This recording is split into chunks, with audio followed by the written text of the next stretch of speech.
시골에서 자란 저는 집에서 공부를 시켜주지 않아서 밭일을 하다가 쉬는 틈을 타서 몰래 공부를 하고는 했어요.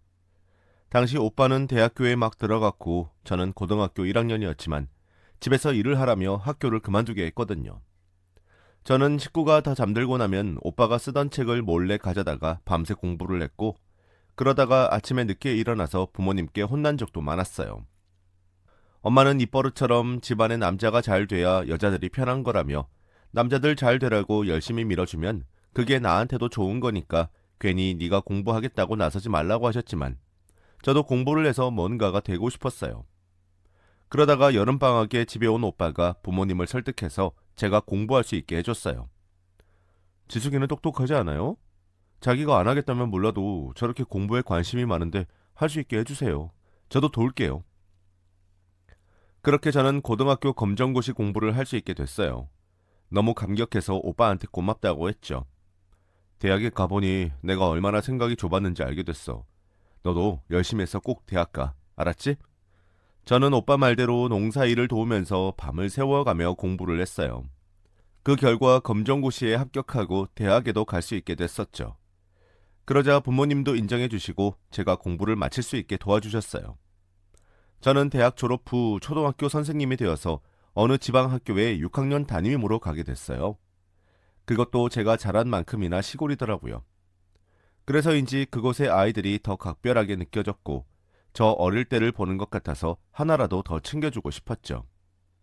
그 중에서도 눈에 띄는 아이가 있었어요. 반 애들한테 놀림을 많이 당하는 아이였는데 수업 시간에는 늘 피곤해 지쳐 자고 있더라고요.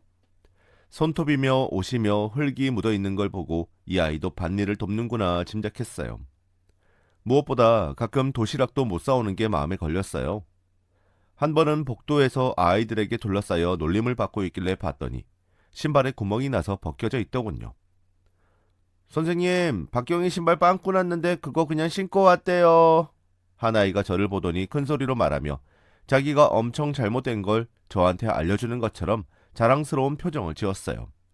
저는 아이들을 반으로 들어가게 하고서 그 아이를 교무실로 불렀어요. 뒤에서 아이들은 킥킥대며 그 모습을 지켜보고 있었죠. 저는 아이에게 제 슬리퍼를 줬어요. 여유분을 갖고 있었거든요. 아이는 놀라서 눈이 동그랗게 커졌어요. 신발이 떨어진 건 오래되어서 그런 거지 잘못된 게 아니야. 그리고 오늘 선생님하고 점심 먹을래? 선생님이 밥을 많이 싸와서 혼자 못 먹을 것 같아. 아이는 여전히 어안이 벙벙한 표정이었지만 고개를 끄덕였어요. 그날 제가 경이라는 아이에게 슬리퍼를 빌려주고 점심을 같이 먹었다는 얘기가 반 아이들 사이에 퍼졌어요. 저는 다른 날에도 눈치껏 경이가 점심을 못 사온 것 같으면 교무실로 불러서 밥을 같이 먹고 남은 참고서를 주기도 했어요. 그렇게 시간이 지나자 더 이상 아이들은 경이를 놀리지 않더군요. 오히려 선생님하고 친해서 좋겠다며 말 거는 애들도 생겼어요. 경이는 2학기 때부터 성적이 쑥쑥 오르더니 어떤 과목은 100점을 받기도 했죠. 저는 교무실에 온 경이한테 칭찬을 했어요. 경이 정말 대단하다. 집안일도 도우면서 공부도 잘하네. 그 말에 아이는 눈빛이 반짝거렸어요. 제가 있던 곳이 워낙 시골이다 보니 많은 아이들이 집에서 밭일을 도우며 학교를 다녔지만 경이처럼 일을 많이 하는 애는 없더라고요. 조금도 자기 시간이 없어 거의 일만 하는 아이였어요. 저에게 칭찬을 받은 후부터는 쉬는 시간에도 책을 펴놓고 틈틈이 공부를 하더군요. 그리고 6학년 마지막 시험에서는 반에서 3등이라는 좋은 성적을 거뒀는데 제가 다 뿌듯했어요. 저는 졸업식 때 경이를 꼭 안아줬어요. 경이는 뭘 해도 해낼 수 있어. 선생님은 믿어. 선생님, 그동안 정말 감사했습니다. 라며 얼굴이 눈물 범벅이 된 경이를 보며 저도 눈물이 나더군요. 거기서 반년 정도 더 있다가 결혼을 하게 되면서 서울로 올라왔어요. 남편은 중학교 교사였어요. 저나 남편이나 그 당시에는 결혼이 좀 늦은 편이었어요. 시어머니는 제가 나이도 있는데 밖에서 일하지 말고 집에서 남편 내조 잘 하면서 아이를 가지라고 난리였어요. 저도 아이를 빨리 가지고 싶어서 그렇게 하기로 했죠. 결혼하고 1년쯤 후에 임신을 하게 됐는데 그때부터 남편에게 조금 이상한 낌새가 있었어요. 학교에서 숙직을 한다고 하며 집에 안 들어오는 날이 늘었어요. 제가 아무리 생각해봐도 그렇게까지 숙직이 자주 돌아오지는 않을 것 같았어요. 저도 학교가 어떻게 돌아가는지 알고 있었으니까요. 여보, 당신 학교는 숙직이 왜 이렇게 자주 돌아와? 혹시 숙직 빠지는 선생님들이 있고 당신이랑 몇몇 선생님들만 계속 돌아가면서 서는 거야? 그런 거면 부당하잖아. 그런 거 아니야. 우리 학교가 선생님들 숙직을 좀 많이 세워서 그래. 당신 걱정하는 그런 일 없으니까 염려 마. 라며 안심시켰지만 그래도 걱정이 되는 건 어쩔 수 없었어요. 이렇게 자주 숙직을 하면 몸도 상하겠다 싶었죠. 그래서 또 숙직이 돌아왔을 때 저는 밥이랑 반찬을 넉넉히 해서 학교로 가지고 갔어요. 다른 선생님들도 같이 먹을 수 있게요. 그런데 학교에 남편이 없다는 거였어요. 제가 오늘 분명 다른 선생님들하고 숙직 선다고 했다는 얘기를 하자 수비 아저씨는 고개를 갸우뚱하며 저를 숙직실까지 데리고 갔어요. 김민섭 선생은 분명 숙직이 아닐 텐데요. 그리고 이 학교는 숙직 많이 안 세워요. 제가 알고 있는 얘기와 완전 달랐죠. 저는 설마 하는 불안함에 가슴이 두근거렸어요. 숙직실에는 젊은 남자 선생님만 한 명 있었어요. 김민섭 선생님은 오늘 끝나자마자 나가셨는데요. 라며 제 눈치를 보길래 저도 제가 착각했나 봐요. 죄송합니다. 라고 하며 얼른 나왔어요. 이게 도대체 어떻게 된 일인지 남편은 어디에 간 건지 알 수가 없었어요. 그저 얼른 집에 가야겠다는 생각만 하는데 숙직실에 있던 선생님이 쫓아나오더군요. 사실은 이런 말씀 드리면 안 되는데 어쨌든 알리기는 해야 될 것 같아서요. 라며 시작하는 얘기에 저는 기가 막힐 뿐이었어요. 남편이 다른 학교 몇몇 교사와 어울려서 도박판에 간다는 거였어요. 저랑 몇몇 선생님들은 다 알고 있는 사실인데 이걸 학교에서 알면 가만히 안 있을 테니까요. 판돈도 꽤 큰 걸로 알고 있어요. 사모님 홀몸도 아니신데 계속 이렇게 속이고 도박판에 다니는 건 아니지 싶어서 말씀드리게 됐어요. 저는 믿을 수가 없었어요. 남편이 조금 무뚝뚝하기는 했어도 누구보다 성실했거든요. 그런 사람이 도박이라니 누가 모함이라도 하는 거 아닌가 싶었어요. 하지만 곧 집에 깡패 같은 사람들이 돈을 갚으라고 들이닥치는 걸 보고 다 사실이었구나 실감하게 됐죠. 그때는 제가 임신 8개월이었어요. 당신 어떻게 이럴 수가 있어? 학교 선생님이 도박이라니. 우리 아이 태어나는 날도 얼마 남지 않았는데 이제 어떡할 거야? 그것보다 학교에 알려지면 어쩌려고 그래? 그래서 말인데 형님한테 돈 좀 빌릴 수 없을까? 당장 필요한 거 얼마라도 말이야. 나 학교에 알려지면 정말 끝장이야. 어? 여보, 부탁이야. 아니 그걸 왜 우리 오빠한테 얘기해? 차라리 어머님한테 말씀드려. 그게 더 낫지 않겠어? 당신은 내가 엄마한테 망신당하는 게 그렇게 보고 싶어? 그리고 나이 드신 분한테 꼭 걱정을 드려야겠어? 우리가 해결할 수 있는 선에서 해결하면 되지. 걱정 끼치는 게 싫은데 도박을 해? 지금 말이 앞뒤가 안 맞는 거 알지? 이 돈은 우리끼리 해결 못해.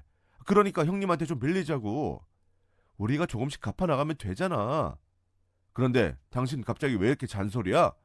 내가 도박하고 돈 좀 잃었다고 사람 우습게 보는 거야? 아내가 뭐하는 사람인데? 이런 힘들 때일수록 더 힘도 북돋아주고 격려해줘야 되는 거 아니야? 당신 이런 사람이었어? 라는 게 정말 어이가 없었어요. 아이는 곧 태어나고 수중에 돈은 없고 걱정이 이만저만 아니었어요. 어떻게든 업자들이 집에 오는 걸 막아야 했어요. 저는 별수 없이 오빠에게 돈을 빌렸어요. 남편이 도박빚을 졌다는 말은 차마 할 수 없어서 급하게 쓸 곳이 있다고만 했죠. 아이 태어날 때 되니까 돈 들어갈 곳이 많지? 나도 주변 봐서 다 알아. 돈은 천천히 갚아도 돼. 라며 별말 않고 빌려주는 오빠가 너무 고마웠어요.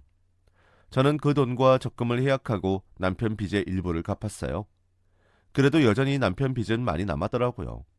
앞으로 어떻게 해야 할지 걱정이 되어서 잠이 안 오더라고요. 저는 결국 국리 끝에 집에서 공부방을 열었어요. 아는 분들 소개로 학생들이 하나둘 모였고 저는 성심성의껏 아이들을 가르쳤어요. 다행히 학부모들이 마음에 들어해서 입소문이 났어요. 그래도 곧 아이를 출산해야 돼서 그 사이에 학생들이 떨어져 나가면 어쩌나 걱정이 됐어요. 저는 학부모들한테 아이 낳고 딱 한 달만 쉴 테니 그동안만 좀 봐달라고 했어요. 대신에 공부방 문은 열어놓을 테니까 아이들이 언제든 와서 공부해도 된다고요. 대부분의 학부모들이 이해를 해주셔서 한시름 놓을 수가 있었죠. 시어머니는 집에 와서 아이들이 오는 걸 보고 눈살을 찌푸리셨어요. 아무리 아이가 태어나면 돈 들어갈 때가 많다고 하지만 뭐 이렇게 억척스럽게 돈을 버냐? 너 사람이 욕심이 지나치면 못 쓰는 거야. 남편이 따박따박 벌어다 주잖아. 정말 당신 아들 도박빚이 집 한 채 값이라는 말이 목구멍까지 올라왔지만 꾹 참았어요. 남편이 시어머니한테 말하지 말아달라고 신신당부를 한 것도 있고 저도 괜히 걱정만 하실 것 같아서 그랬죠. 그렇게 시간이 갔고 저는 딸을 낳은 후에도 공부방을 계속했어요. 제가 하는 공부방에서 1등하는 아이도 나오고 애들 성적이 전반적으로 오르기 시작하자 자기 아이도 봐달라는 학부모들이 늘어나더라고요. 일주일에 2번만 하던 걸 매일 하는 걸로 바꿨고 제 수입으로 빚을 갚으며 생활을 할 수 있었어요. 그렇게 몇 년이 지나 빚을 얼추 다 갚았다고 생각했는데 남편이 또 다른 곳에서 도박빚을 가지고 왔어요. 저는 정말 지칠 대로 지쳤어요. 당신 도박 안 하기로 했잖아. 근데 또 이런 일을 벌이면 어떡해? 이젠 나도 모르겠어. 당신이 알아서 해. 실수였어. 정말 다시는 안 한다고 했는데 전에 있던 학교 물리 선생이 불러서 갔다가 거기 잠깐 앉아만 있다가 온다는 게 한 번만 도와주면 내가 정말 2번 다시 이런 일 없게 할게. 몰라. 이번에도 당신 손 놓고 있으면 나도 아무것도 못해. 당신 정말 이럴 거야? 그럼 우리 영은이는 어떻게 하고? 우리 집은? 이럴수록 우리가 힘을 합쳐서 위기를 극복해야지. 당신 이럴 때마다 진짜 정이 뚝뚝 떨어진다. 뭐? 그건 내가 할 말이야. 영은이 걱정되는 사람이 어떻게 또 도박을 해? 나야말로 없던 정도 다 떨어지겠다. 저와 남편은 그날 크게 싸웠고 다음날 이른 아침 남편은 말도 없이 출근해버렸어요. 저와 싸운다고 해결되는 일이 아니라는 걸 저도 알고는 있었어요. 일단은 문제부터 처리를 해야 했죠. 결국 다시 오빠에게 아쉬운 소리를 했어요. 오빠는 대기업에 다니고 있었고 집안에 여윳돈을 두는 편이라서 얘기할 곳이 오빠밖에 없었어요. 빌려주는 건 어렵지 않은데 집에 무슨 일이 있는 건 아니지? 매제는 요즘 어떻게 지내? 그러고 보니 통 연락을 못 해왔네. 그냥 집 대출한 게 좀 문제가 있어서 내가 이번에도 틀림없이 갚을게. 많이 어려운 문제이면 내가 그쪽으로 전문가 소개시켜줄까? 아니야, 그 정도는 아니니까 너무 걱정하지 마. 고마워, 오빠. 저는 오빠가 빌려준 돈으로 먼저 도박빚을 갚았고 남편에게 월급에서 생활비를 달라고 했어요. 제가 공부방에서 번 돈으로 빚을 갚고 나면 생활비가 많이 남지 않았거든요. 그 외에도 여기저기 들어가는 데가 많았고요. 근데 남편은 그럴 돈이 없다고 하는 거였어요. 왜 돈이 없어? 솔직히 나 당신이 왜 그렇게 생활비를 안 보태는지 이해가 안 돼. 그거 엄마 다 드렸어. 노인네들이 돈 들어올 데가 어디 있겠어. 자식인 내가 보살펴야지. 정말 기가 막혔어요. 자기 치부는 숨기고 어떻게든 자기 부모한테 괜찮은 아들 노릇만 하려고 하니 이건 아니다 싶었어요. 안 돼. 빚 갚아야 돼. 생활비 모자라. 시댁에 드리는 돈을 좀 줄여서라도 생활비에 보태줘. 라고 하자 남편은 버럭 소리를 지르며 주던 걸 어떻게 줄인다고 해. 제정신이야? 그럼 당신이 학생을 더 받으면 되잖아. 당신은 우리 부모님이 그렇게 우스워? 라며 또 적반하장으로 난리를 쳤어요. 도저히 말이 통하지 않았죠. 어쩔 수 없다고 생각한 저는 시어머니를 따로 만나서 그동안 있었던 일을 털어놨어요. 그런데 시어머니는 더 기막힌 소리를 하는 거였어요. 그럼 네가 공부방 학생을 더 받으면 되지 무슨 문제냐? 남자가 노름 좀 한 거 가지고 그렇게 잡으면 안 되지. 네가 평소에 얼마나 볶으면 여태 다른 건 쳐다도 안 보던 애가 그런 걸 다 생각을 했겠어? 아무리 말을 해도 통하지 않았고 저는 결국 빈손으로 돌아왔어요. 집에 오니 그새 시어머니가 남편하고 통화를 했는지 한바탕 난리를 치더군요. 당신이 뭔데 내가 도박을 하네 뭐네 엄마한테 얘기를 해? 내가 그랬지. 절대 얘기하지 말라고. 어떻게 이렇게 신용이 없어? 난 당신 같은 사람하고는 더는 못 사니까 당장 나가. 뭐? 말 다 했어? 내가 오죽 답답하면 가서 얘기했겠어. 나가라고? 그럼 내가 못 나갈 줄 알아? 이혼하고 혼자 아이를 키우는 게 겁이 나서 여태까지 참았지만 더는 가만히 있을 수 없었어요. 남편은 제가 짐을 챙기기도 전에 제 물건들을 집 밖으로 내던졌고 저는 딸을 안고서 허둥거리며 나와야 했죠. 시댁에서도 저한테 냉담했어요. 남편 저렇게 만든 건 저라고요. 거기다 한술 더 떠서 제가 아들이 아니라 딸을 낳아서 이런 일이 생겼다는 거였어요. 갈 데도 없고 어째야 될지 몰라서 일단 여관을 잡았는데 어떻게 오빠가 알고 찾아왔어요. 오빠는 제가 큰 돈을 2번이나 빌려가는 게 이상해서 남편에 대해 알아봤다고 하더라고요. 우리 집에 가자, 지수가. 그동안 고생 많았다. 저는 오빠 품에 안겨서 눈물을 터뜨렸어요. 새언니도 아무 말 없이 저와 딸을 반겨주는데 정말 고맙더라고요. 저는 오빠 집에 있으면서 다시 공부방을 열었고 돈을 차곡차곡 모아서 몇 년 후 딸과 나와서 살게 됐어요. 그 사이 저는 이혼 서류에 도장을 찍었어요. 그나마 오빠가 변호사를 대동하고 시댁 식구들을 만났기 때문에 저한테 다른 불평을 하지 못했다고 하더라고요. 위자료나 양육비도 준다고 말만 하고 한 번도 보내주지 않았지만 저는 받을 생각도 하지 않았어요. 그 돈으로 아이를 키우면 무슨 생색을 낼까 생각만 해도 싫었거든요. 딸아이는 별 탈 없이 잘 컸고 공부도 썩 잘해서 대학원까지 가게 됐어요. 저는 작은 보습학원을 차려서 계속 아이들을 가르쳤어요. 그 사이 재혼을 하라는 말도 있었지만 남편 때문에 고생했던 게 떠올라 거절했어요. 시댁과 남편이라면 치가 떨렸어요. 그러다가 오빠 몸에 이상이 생긴 걸 알게 됐어요. 젊을 때 일한다고 몸을 혹사시켜서 비알코올성 지방 간암을 앓고 있었는데 그게 나이가 들어서 간 경화가 됐다는 거였어요. 간 이식을 해야 되는데 새언니는 몸이 너무 약해서 수술이 힘들었고요. 제가 간을 주겠다고 했지만 저도 간이 좋지 않아서 안 된다고 하더라고요. 오빠와 새언니 사이에는 아이가 없었기 때문에 다른 사람은 없었어요. 그런데 딸아이가 그 얘기를 듣고 엄마, 외삼촌 일인데 왜 나한테 말 안 했어? 일단 나도 적합한지 보고 되면 나라도 해야지. 삼촌이 우리한테 어떤 사람인데? 라며 얘기를 하더라고요. 딸아이가 간 검사를 받고 정신이 없는데 문제가 터졌어요. 전 남편이 제 이름으로 사채를 빌려서 도박을 하다가 돈을 몽땅 날리고 잠적했다는 거였어요. 어떻게 그럴 수 있나 했더니 남편은 제 주민번호를 알고 있었기 때문에 제 이름으로 도장을 파서 돈을 빌려 쓴 거였어요. 시아버지는 돌아가셨다는데 시어머니는 아무리 전화를 해도 연락이 되지 않더라고요. 듣자 하니 남편은 저와 헤어진 뒤 재혼을 했는데 도박 버릇을 버리지 못해서 또 이혼했고 학교에서도 잘리고 방탕하게 살았답니다. 시어머니는 지방 어디서 혼자 산다고 하더라고요. 저는 하루아침에 억대 빚을 지게 된 거였죠. 아니 어떻게 이 인간은 평생 나를 괴롭히는 거야. 너무 속상해서 혼자 울다가 딸과 병원에서 만날 시간이 돼서 집을 나섰어요. 대학병원 의사한테 간 이식 수술에 대해서 듣는데 귀에 들어오질 않더군요. 근데 그 교수가 저를 유심히 보더니 이러는 거였어요. 혹시 윤지숙 선생님 아니세요?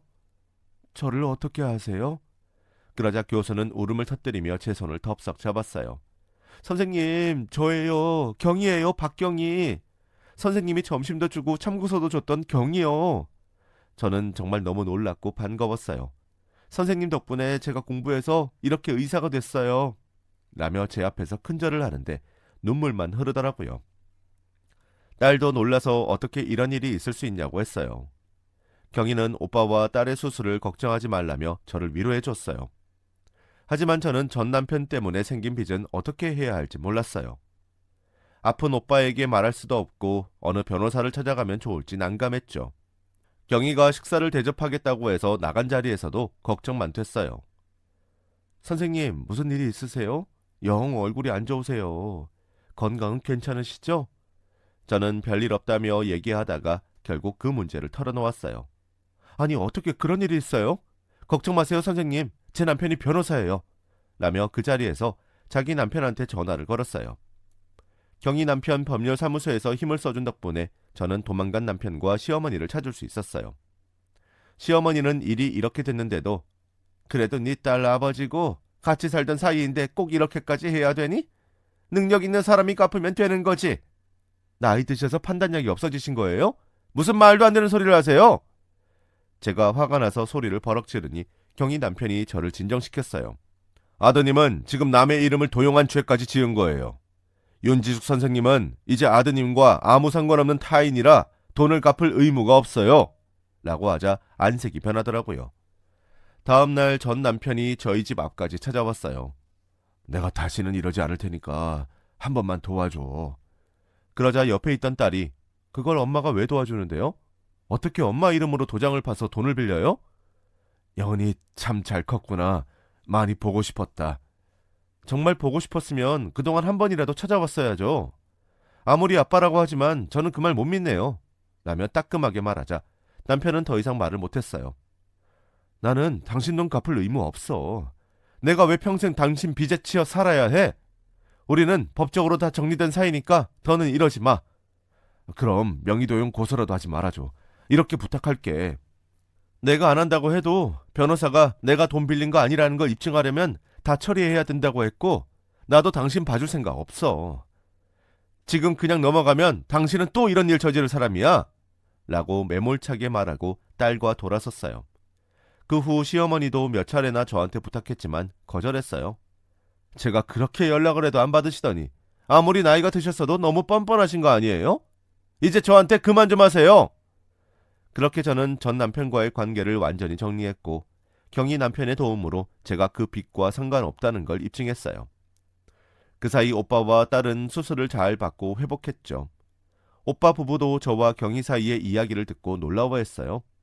남한테 잘하고 살면 반드시 돌아온다더니 정말 그런 것 같다며 오빠는 저를 치켜 세워줬어요. 경희는 그 뒤로도 저희에게 많은 도움을 줬어요. 우리 딸한테 좋은 남자도 소개해줬고요. 딸은 그 남자와 재작년에 결혼을 했답니다. 저는 지금 오빠 부부와 노년을 오붓하게 살고 있어요. 가끔씩 딸 부부 얼굴도 보고 경희를 만나 옛날 일도 얘기하고요. 어떤 인연이 어떻게 돌아올지는 아무도 모르는 것 같아요. 많은 생각을 하면서 그 사람에게 잘해준 건 아니었는데 이렇게 부메랑이 되어 돌아오다니, 이런 행복이 아직도 꿈만 같네요. 제 얘기는 여기까지입니다. 들어주신 분들 모두 감사드려요. 다들 행복하시고 좋은 일만 있기를 바랄게요. 좋은 하루 되세요.